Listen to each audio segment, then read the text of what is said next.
Hello, Harveys. I'm here tonight with zombie apocalypse surviving expert Jared Harvey, and tonight we're asking 8 very important questions. Do you want to survive the zombie apocalypse? Then tune in to this. Jared Harvey, the first question is, a zombie-inducing virus hits New York City. What are your first preparations? Well, we're on the opposite side of the country, so that would at least give us time to find out, what kind of virus is it, how many people are infected, is it airborne, bloodborne, that kind of stuff. But if I find out that it's for real full-on zombie apocalypse and it's starting on the other side of the country, I'm gonna go max out my credit cards and spend every dime I have on things like long-term food storage, water purifiers, ammunition, that kind of stuff. This is why he's the man. Excellent advice. All right. Second question. What would be your ideal gun or gun type? If I only had to have one, I would take an AR-15 because... Which you currently own? Which I currently own because it's a 30-round clip. They're very accurate, and the caliber is used by the military and by lots of SWAT teams, so ammo would be plentiful. Yeah, a lot of people say they'd rather have an AK-47 for that kind of thing, but where are you going to get the ammo for it?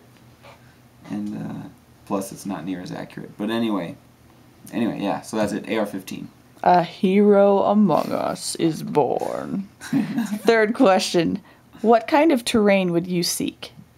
Terrain? Well, I would definitely, flee to the hills, I would go someplace like Yellowstone National Park, or if it's right here, I would just go up into the mountains. The Uinta National Forest is just there, because zombies aren't going to go climbing up mountains, unless they see a reason to go in a certain direction. I think they'll just walk in the path of least resistance. They're not going to just aimlessly climb up a mountain. So I go up into the mountains, and plus there's lakes and streams you can fish, and lots of wood to build fires, and you're away from other people, which would be good. So his theories are irrefutable.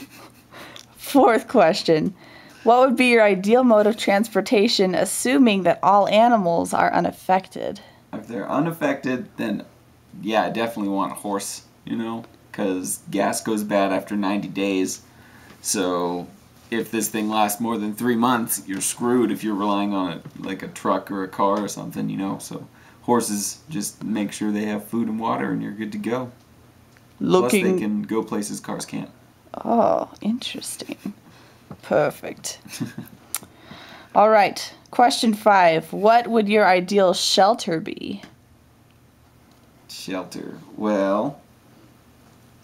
building, cave, fortress. Well, it depends. If I am able to get out of the city, then it's going to be different. If I'm stuck in the city, then I would go to a Lowe's, because no one else is going to think to go to Lowe's, for one, and two, they've got those tall stack, everything they have is on these giant racks, and you could just build planks between them and have rafters up there, so fortify the building. But then if they do get in, you're up high in there at least.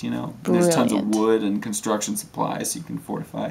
But if I'm out in the woods, then try to find some place where you can know if things are coming. Either have clearing where you can see a long ways, or if you're high on the mountains, then you might be able to see. But yeah, something that could give you a long long distance sight, or just to be tough for zombies to get through. Beautiful. An island in the middle of a lake would be awesome. Something like that. They're not going to swim to you. Yeah. If they tried, it wouldn't work. That's awesome. Okay, here's a tough one for you. Okay. Question 6. Would you seek out friends and loved ones first, or would you ride out the storm? Because we know, even if it's viral and it takes over the nervous system, the human body needs sustenance and it can't last forever. Right. Let's see. If it depends, I would try to get my friends and family that's close here right by me, you know, and go up somewhere and like hole up with them somewhere. But I don't think it would be smart to try to, you know, cross the country unless we have like a pre-designed meeting place. Then we can like get there and know that everybody else will try to get there too, you know. That would be ideal. There's a base by our house. We can just jack a tank. Yeah.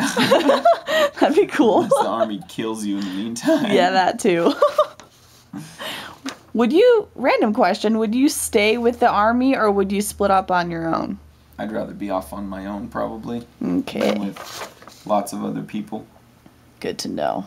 Keep the feasting small. All right. Almost last question. What else would you have in your weapons arsenal if you could have anything? Well, let's see. A shotgun, definitely. I don't really know that there'd be a need for pistols, but a .22 rifle would be good because, again, there's tons of ammo for it, and it's quiet, so for hunting and things like that, you know, for catching like rabbits and squirrels and things like that to eat, small game, they'd be a lot more effective than using your high-powered rifles for that. So the sound wouldn't carry for miles like something else would, and it's, you know, there's ammo, there's plenty of .22 ammo. Nobody else is going to be taking it, you know. Even if you go into Walmart, all the other ammo might be gone, but the .22 will probably still be there. Very true, very true. And your final question is, okay, what are the first steps you would take after the zombie apocalypse is over? You mean like... It's been 28 days and you know they're all dead.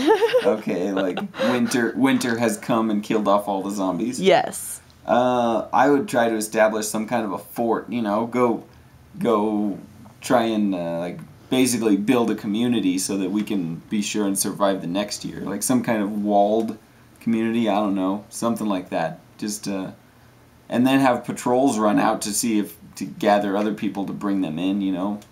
Cool. If there's some way to make sure they're not infected, that'd be great, or that they're not like a carrier, you know. But it depends on what kind of disease it is. But true. I don't know. I'd probably stay wherever I fled. I'd probably stay there for years before I would come back, though. Yeah, that's smart. Jared Harvey, looking at his face is like looking into the eyes of deity, seeing it smile and hearing, "You are my greatest creation." Thanks.